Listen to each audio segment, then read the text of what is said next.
šīs nedēļas sākumā mēs iesniedzām 4 iesniegumus, kā jau rakstīju. Tā ir Labklājības ministrija, tātad Uldis Auguls saņēma mūsu iesniegumu, Anda Čakša saņēma iesniegumu, Valsts bērnu tiesību aizsardzības inspekcijas saņēmusi un policija.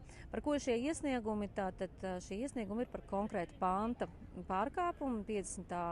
panta 1. daļa, Valsts bērnu tiesību aizsardzības pants, likuma 50. pants, par to, ka bērniem nedrīkst jaukt galvu ar kaut kādām citām identitātēm. Tātad nekādas tāda informācija, kas kaitē bērnu identitātei, ir aizliegta. Tas attiecās uz šo te skandalozo grāmatiņu, kurai iekšā, ko es arī esmu atklājusi un ko es arī norādu iesniegumā, iekšā ir pornogrāfiska rakstura rotaļlietu reklāma.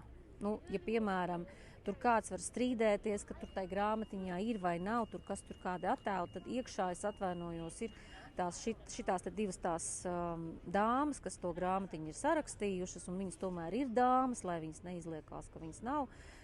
Viņas nodarbojās ar seksa izglītošanu, un tad viņas ļoti aktīvi tirgo šādas te rotaļlietas, un, protams, arī tā mājaslapa, kurā tās rotaļlietas tiek tirgotas, ir iekļautas arī pašā grāmatā. Tā kā Vija Kilbloka maldās, viņa ļoti stipri maldās savā informācijā, savā šajā te TV24 intervijā, ko mēs noskatījāmies, ja.